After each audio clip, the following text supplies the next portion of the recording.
there are people who are raised in a very good Islamic environment here in the Western country. I mean, suddenly after marriage or when they hit a certain age, they completely change. And some people remove their hijab and then go into an Islamic lifestyle. So, psychologically, what is the reason behind this kind of attitude change? Even though that we wouldn't expect that their environment, their parenting, and everything seems to be all good up until a certain time.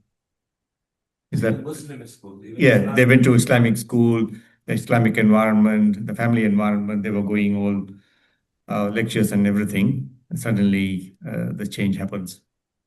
Let me rephrase the question so that everybody can understand whether I got it or not. So, kids who are inside the Muslim households, trained into Muslim households, as soon as they are hitting their teenage or whenever they get old enough, they try and move out of the archetypes of or the def, or the they start behaving differently and they take off their hijab and and they try and move away from the definitions of the regular good girl, good boy that we expect them to be. Is that correct? Is just the age that you're asking about, or when you move to different countries, that's when they do that? No, it's age that he's talking about. Suddenly, yeah. Oh yeah, no, it's not sudden. I'll tell you why. Because we do not understand how psychology works. Well, if the problem is that human beings are designed on the fitrah of Allah Subhanahu wa Taala. And unless we rhyme, our system rhymes with the fitrah, everyone is going to pose. Everyone is going to pose in front of us. And they are posing in front of us. They do not relate to that design that we present, that model that we're presenting to them.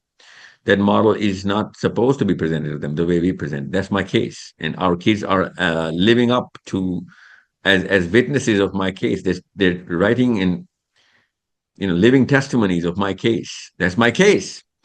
That the way we define Islam, the way we define human beings, the way we define success and failure, the way we define motivation, the way we define, sources of motivation and confidence, we are defining it wrong. We're not, we do not understand how the human mind and body works. So as soon as the human mind comes into its own being, which is the teenage, he's naturally going to rebel because that is the most repulsive definition any human being is going to get, whatever we give them. That's my case. Our kids are the testimony to my case. So understand, I'm not saying you're on the other party and you're fighting the case against me. That's not what I'm saying.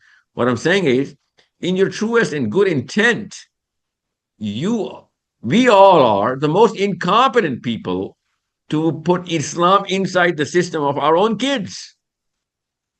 That's the problem. So now your question that should be popping in your mind is, okay, so where did we go wrong and how do we fix it? Because now we know that it's a psychological problem. It's not a physical problem. It's not an emotional problem. It's not a chemical problem. It is not a political problem. It's a psychological problem. It's not a financial problem. Kids of the lowest socioeconomic class are also doing it, and kids of the highest socioeconomic class are also doing it. So it's not a financial problem. You do not you need to set your prism right first. Let me be very honest and candid. You're all Muslims here. I'm a Muslim. We all believe in the Quran. We believe in our success as Islam in the day of judgment and in this life as well. We believe in that. I sure as hell hope that we believe in that. But unless we start speaking the truth, we won't be able to fix our kids. We ourselves have come up with a definition of the archetype of the man or a woman, which has nothing to do with the Quran or the Prophet. It has nothing to do with it.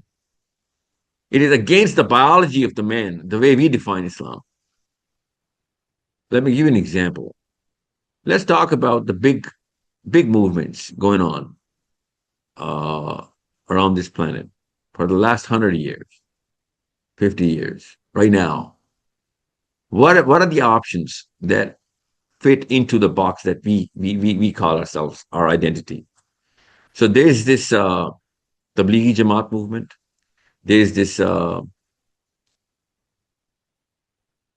al-Muslimin movement. There is this, what else is going on? And there is nothing for women. All of these is for men. So there's Al Qaeda.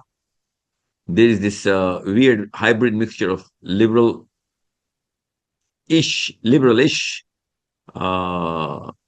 school of thought in every country. In Pakistan, India, we have the Farahi school. And in Yemen, we have who am I talking to? Pakistani Indians right now? Mostly, I think, yeah, based Okay. on what we have here, but I don't know Yeah. So, about the online. there is nothing for women. We never did anything for our girls. Okay. So if they move out, I don't know why they're not moving out of our definition. They should be moving out of our definition. We didn't give them anything, you know. So why do people move towards Al Qaeda on the right or Farahi or Ghamdi Saab on the left? Why? Because that's a normal and natural reaction. Al Qaeda's or the Daesh, the ISIS kind of people. Our kids move towards that, or we move towards the liberal side. They move towards the liberal side because they cannot understand or internalize the elements that we're giving them to put in our identity in that box. They don't rhyme. Our elements don't rhyme with the natural course of human design and the life cycle that this planet has to offer. That's why I said the Quran was the human design. We changed everything about how to look at the Quran and the definitions. So where do our kids naturally move when we can see what the human design is? Let's look at it like scholars, academics, researchers, and scientists. So our kids naturally move towards what? They move towards wherever there is a sense of power, where there is a sense of independence, which is power.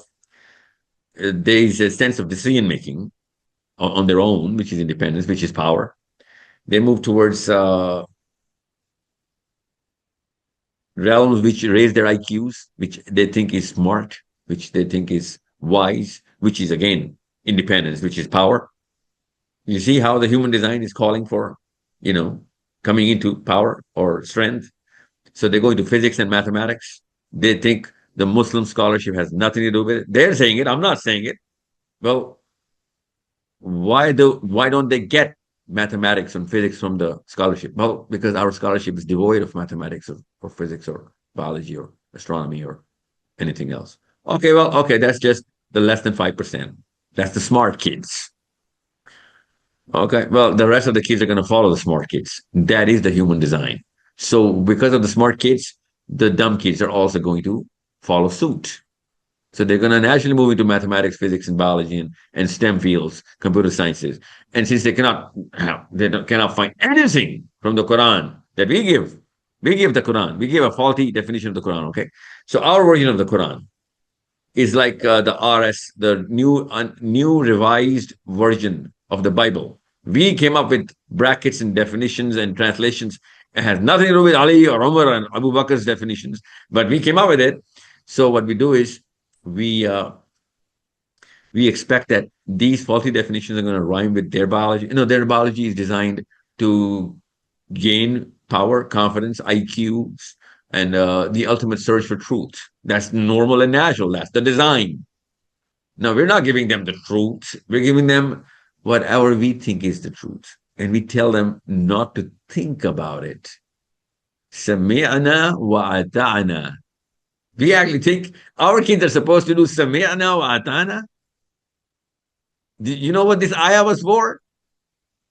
We actually think, belief has nothing to do with logic. Belief has nothing to do with science or understanding. Well, what book are you following? Because Quran is for the understanding. Allah Azza wa Jalla says, "Afala taqilun." I'm going to keep opening your brains, but you're not going to open your brains.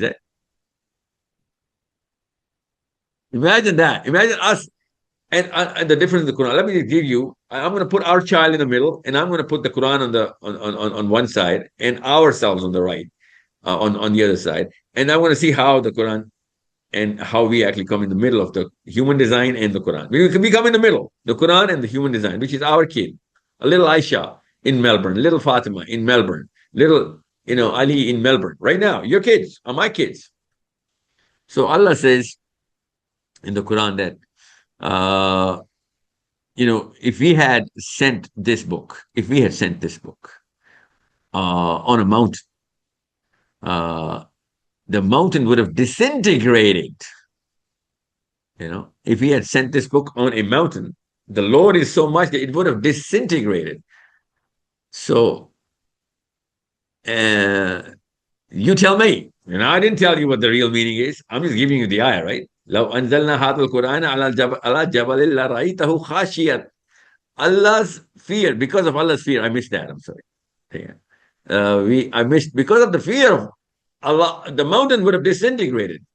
Now you tell me, as Pakistani Indians, what does that mean? I'm giving you one analogy, okay? One literal, it's not an analogy, it's an example. Because this is a real ayah, that if the Quran had been revealed onto a mountain, out of the fear of Allah, the mountain would have disintegrated. Now, a regular Muslim mind is going to tell his kid that this is a poetic expression, that, even a big thing as mountain would have disintegrated out of the fear of Allah. This is an expression. It doesn't mean that the mountain would have actually disintegrated, because Quran is a book of commandments. The mountain does not live into any realm of commandments. So it's not literal. So the human parent, Muslim parent, is coming in the middle of the Quran and the child. Now, I know that it's a little hard for you all to digest because of the example that I chose, because most of you not even going to get the example. That's how far we are from the Quran and the psychology of the Quran. Because in this very ayah, Allah says that I am giving you this example of the mountain. I just gave you an example of the mountain. Sahil Adeem gave you the example of the mountain. Okay, from the Quran. Allah says, I am giving you this example of the mountain in the Quran. So that, what are you going to do? So that people can open their minds. So you can think. لَعَلَّهُمْ يَتَفَكَّرُونَ. You need to understand. Allah says in this very ayah that if this book was to be revealed unto a mountain, the mountain would have disintegrated out of the fear of Allah. I'm giving you this example so that you can open your brains. Well, if this was just an expression, how am I supposed to open my brain? Because my brain does not open on expressions. I call it an expression so that I can understand this. Allah didn't really mean it. It's just an expression. Don't think too much about it. Don't go into the details of it. It's just an expression. Allah says, don't just go into an expression. Think about it. I actually mean it. You need to understand the difference of psychology here. This chasm, Muslim man or a woman is not seeing. You need to understand. Allah says in Surah Talaq, Allah says, we have created as many heavens, 7, of course. We've created 7 heavens, and as many planets, as many terrestrial planets, constellations of planets, as much as we have, as many as we have made the number of heavens, mithlahunna, which means that there are at least 7 earths. Allah says, following this very ayah, that the Amr of Allah is being revealed onto all of those earths, just like it is being revealed unto you. So there are 7 earths. At least 7 earths. There are 7 Saturns, 7 Jupiters, 7 solar systems, 7 Milky Way, 7 galaxies, 7 Andromedas, 7 cosmic microwave backgrounds, at least 7. The Prophet went so literal, that he says, in the first heaven, you can see whatever you see. وَزَيَّنَ السَّمَاءَ الدُّنْيَا. With these stars, Allah Ta'ala has adorned these lamps, these stars, in this sama dunya, the heaven that we have. And then there's water on top of that. There's a layer of water. And once you're going to cross this layer of water, you're going to travel for 500 light years. And then there's another layer of water. And then you're going to go into the next heaven. There's going to be so much, so there's so much stuff in there. And then there's going to be layer of water again. You're going to keep traveling up, and up till the seventh heaven, because the Surah Talaq says seven heaven, right? And there's so many instances in the Quran which says seven heavens. So the seventh heaven, where you're going to cross, you're going to find another layer of water. There's an ocean covering the heavens, 7 oceans. And on top of that ocean, the seventh ocean, there's the throne of Allah floating on top of that ocean. Throne of Allah, Arsh of Allah, is floating on top of that water on the seventh heaven. That floating, that word floating on top of that water, that word is called Subhan. In Arabic, that's the meaning of the word Subhan. The Arsh of Allah floating on top of the water is called Subhan. If you ask an Arab what Subhan means, he's going to be like, it means floating on the top layer of water. It's called Subhan. You need to understand why I'm telling you all of this. There's a reason why I'm telling you all of this. Because 1400 years ago, there was a guy standing on the dunes of Arabia. He was narrating this ayah. And he was explaining this ayah till he came to this. He was explaining Surah Talaq till he came to this ayah. And the people who he was narrating this ayah to, go to that dune right now, that sand dune.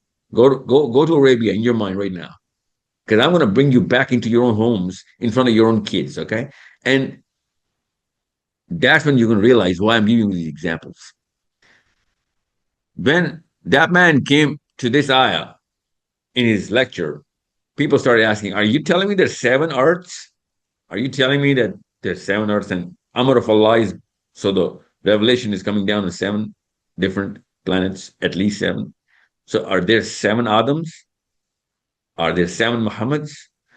So he smiled and he says, for me to explain to you how it works, you need to be ready for or competent enough to understand, because there's a prerequisite for this knowledge. And if I give you this answer without the prerequisite being fulfilled by you guys, you're going to deny it. Once you're going to deny it, you're going to deny the Quran. And if you're going to deny the Quran, you will commit kufr. So I'm going to make you kafir if I give you the real explanation of this ayah. I'm not going to be able to give it to you because you do not have the prerequisites. Now you tell me, what is the subject matter that talks about the 7 parallel universes? Is it biology? Is it chemistry? Is it mathematics? Is it computer sciences? Is it social sciences? Is it humanities? Is it psychology? Or is it physics? You tell me. So the Quran is actually giving you the corpus of its, work to make the human being understand the universe. If you do not understand the universe, you're not going to even understand what Subhanallah means. Subhanallah.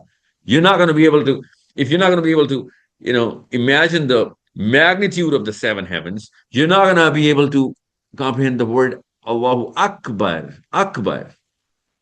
These 2 words come from the enormity of the universe. And in retrospect, the insignificant entity of the human being compared to this universe. You need to see what I'm trying to say here. Allah Azza wa Jal in the Quran says, I sent you amongst you, O illiterate people. From amongst you guys, I raised a prophet, Ba'atha. I sent a Rasul from you guys so that he can do 4 things. He can do Yatlu alayhim ayat, wa yuzakkihim, wa yu'allimuhum al-kitab wal hikmah. I'm going to give you 4 things. He's going to do 4 things in front of you. You open the Quran right now, Google it up, or open your cell phone, open your Quran, whatever app you have.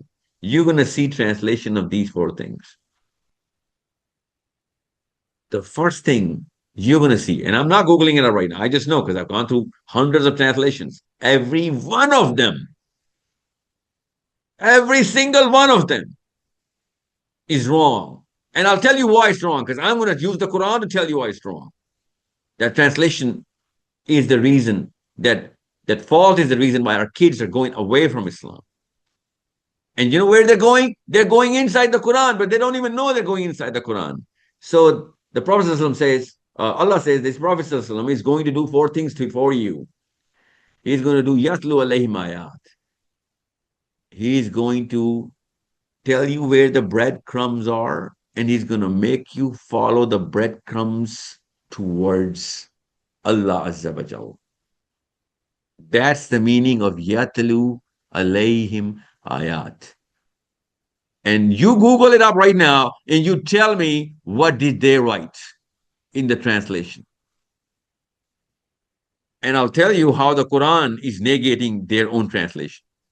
Because this ayah is the second ayah of Surah Jumu'ah.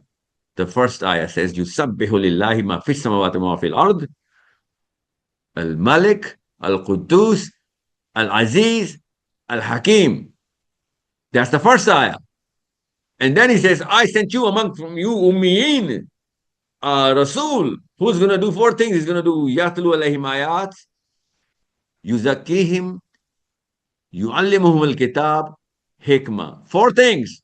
Al-Malik, Al-Quddus, Al-Aziz, Al-Hakim. So if whatever they wrote as translation of Yatlu alayhim ayat, it does not fit the Al-Malik attribute of Allah Azza wa Jal. And I'll tell you what fits the attribute of Malik, where our kids are running towards. Their kids are not, your kids and my kids are not running towards the scholars of Islam because of this. They're running towards the scholars of physics. Go to your teenager's room, grab his cell phone, look at the last 100 videos that he's seen. 60 of them would be based on the direct influence of physicists around the world living right now. 60 of them. That's the human design talking. That was Yatlu alayhim ayat. Physics is the only subject matter which is trying to find the breadcrumbs to follow the journey towards the destination, the treasure. That's called Yatlu alayhim ayat. In Pakistan, India, the word ayat does not mean what the Quran says. That's why our teenagers are running away from us. And they're running towards whatever they think is the right thing. Yes, that the inner calling. That was the Quran's inner calling as well.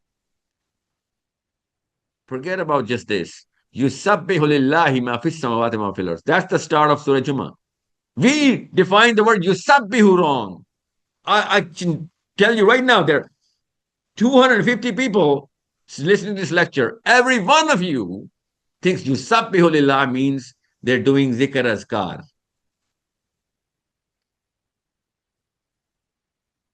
That's the problem.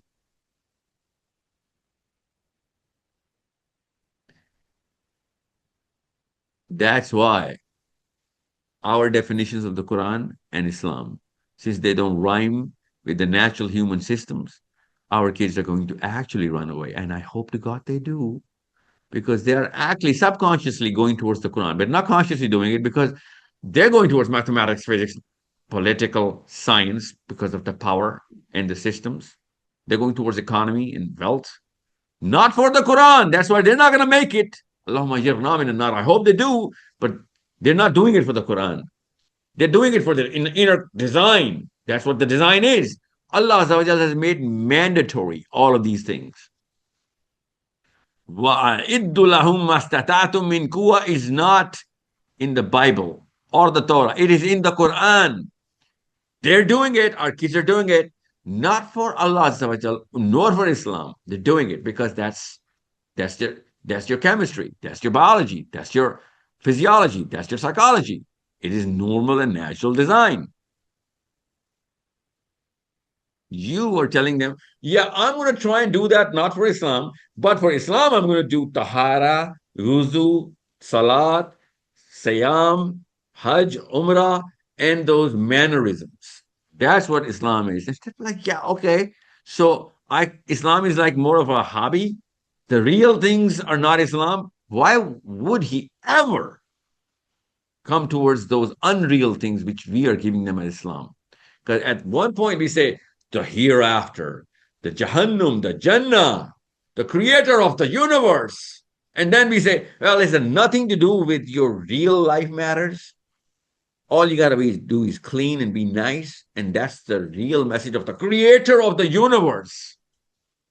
That's your real message. That parallel hobby-ish sort of lifestyle is from the creator of the universe. And the universe itself is being explained by the people who have nothing to do with the creator of the universe. Andromeda galaxy itself is overwhelming, my child. The Milky Way and the billions to the power of billion stars combined together to put the force of overwhelming force of enchantment inside the mind of my child. And I'm telling him, yeah, you know what? That's not Islam. I'm going to give you the power of, spiritualism and contentment. That's not contentment at all. No one is content. This planet is not designed for human beings to be content. This universe is designed so that we can actually travel through our minds to gain whatever we can to see what is the actual truth here. That's contentment. No Muslim right now knows the truth. And everyone is saying contentment is in the Quran. Well, contentment is in the truth, which is the Quran. We picked out 1% from the Quran, and most of that 1% is not even defined right. That's why our kids are moving away from the Quran. They're moving towards whatever the Quran says to do, but not for the Quran. So why would I not throw away the hijab? Why would I not shave away my beard? Why would I not go exactly against whatever my father told me in the name of Islam? Because this does not make any sense to me. And whatever this physicist, this mathematician, this guy, whoever this guy is saying, is making sense because he's actually talking about the grandeur of the universe, the power of the whole system that Allah Azza wa Jal made. That's why he used the attribute Al-Malik there. So they're going towards Al-Malik, but a totally different guy is calling the shots. He has nothing to do with Islam. So he's going to say everything about the king, but he's going to show him a totally different king. That's why atheism and nihilism and antagonist theological faulty arguments come into play. That's why, since they're living off our own money in our own homes, we're putting the food on the table for them, they have to naturally pose as much as they can. As soon as they gain enough independence, they throw away the veils. Every pun intended here. They throw away the veils because they were just putting on this drama because they did not have enough insight or power to unveil themselves.